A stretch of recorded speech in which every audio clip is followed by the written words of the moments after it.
болсо полиция кызматкерлери мурда соттор депортация кылса, соттун чечими менен эми полиция кызматкерлери депортация кылганга толук укугу бар. Салам мекендештер, арбаңыздар, урматтуу мекендештер.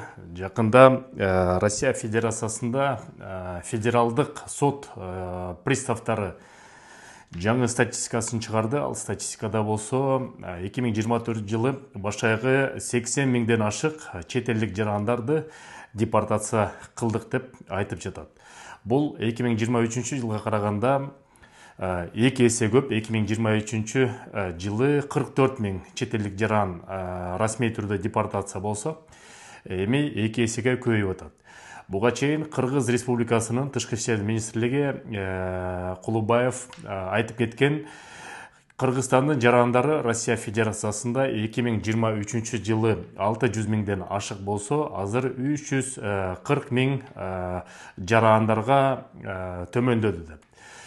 Россия Федерациясында бүгүнкү күндө ошол эмгектенип жүргөн 340 миң болсо, андан тышкары 210 миң биздин Кыргызстан жараны Россиянын гражданствосын жарандыгын алган. Эми миграция политикасы 2025 жылдагы бир сыйра 2 мыйзам күчүнө кирген. Биринчиси 1 январда күчүнө кирди. Ал болсо частный визит менен киргендерге 90 күн бир жылдын ичинде болгондо жүрө алат, андан ашык жүрө албайт. Ошон үчүн сөзсүз түрдө же болбосо силер билим деп кириңиздер, учоба деп кириңиздер, же болбосо сөзсүз түрдө жумуш деп кириңиздер. Жумуш деп киргенден кийин сөзсүз эмгек келишимин түзүп алыш абзел, урматтуу мекендештер. Андан тышкары негизле азыр 5 февралдан баштап жаңы мыйзамдагы күчүнө кирип атат. Ал болсо полиция кызматкерлери мурда соттор депортация кылса, соттун чечими менен эми полиция кызматкерлери депортация кылганга толук укугу бар. Ошон үчүн документтердин баарын сөзсүз түрдө тууралап алыңыздар. Бул жөнүндө Россия Федерациясынын президенти кыскача мөөнөткө амнистия жарыялаган. 1 январдан баштап 30 апрелге чейин убакыт мөөнөт берилет. Кошумча тизме түзүлгөн контрольный список деп. Аны болсо migrant.kg деген сайттан ушул фамилияны көрүп алыңыздар. Эгерде кошумча тизмеге кирип калсаңыздар, анда апрелдин 30-на чейин сөзсүз түрдө кайрадан бүт документтердин баарын жаңылатып, нолдон баштап таза кылып Россия Федерациясында иштеш керек.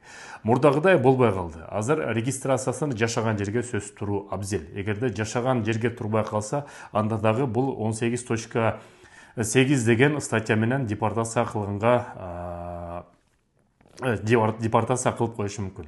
Ошон үчүн сөзсүз түрдө документтерди тазалап алыңыздар. 2025 миграция жаатында чоң өзгөрүүлөр болот. Ошого баарыбыз моралдык түрдө даяр бололу. Урматтуу мекендештер, эгерде документтер туура эмес болсо, анда чек арага кирип чыгыңыздар. Муктаж болсоңуздар, акчаңыздар жок болсо, көп балалуу болсоңуздар, биз иштешип аткан жааматка кайрылыңыздар. Волгоградский проспектте 4-выходта Абубакыр жана Замир деген мырзалар. Телефон номерлери болсо +9 155 55 58, экинчи номери +9 144 44 45 номери. Муктаж болсоңуздар, кайрылыңыздар. Анан кийинки выпускада болсо жанагы контрольный списокко кантип туш келип калсаңыздар, ошо боюнча толук видео чыгарабыз. Кудай буйруса, азыр консул менен сүйлөшүп атабыз. Консул менен кичинекей маек кылып туруп, ошону жакын арада чыгарабыз. Күтүп туруңуздар. Телеграм каналга катталып коюңуздар. Көрүшкөнчө. Урматтуу мекендештер, Кыргызстанга баарыбыз тыйын которобуз. Ошону утуш менен которуңуздар. Кыргызстанда Банк Компаньон жакшы акция уюштуруп жатат. Тыйын которгондордун 2 айда бир жолу 20 кишиге 50 миң рубльдан акча утушка берип атат. Андан тышкары 25 жылы ким көбүрөөк акча которсо, Бишкектен бир бөлмөлүү баатырды ойнотуп утушка берип атат. Балким ошо баатырдын утуучусу сиз болуп каласыңар. Сбербанктан, Тинькофф банктан жана Мир привилегияден которсоңуздар болот. Мир привилегия приложениясы мекен деген промокод кирсеңиздер, дагы жакшы пайыз менен которосуңар. Эң негизгиси Кыргызстандан Банк Компаньондун же картасына, же кошелегуна тыйын түшүш керек. Туугандарыңызга айтып коюңуздар, утуш менен которуңуздар.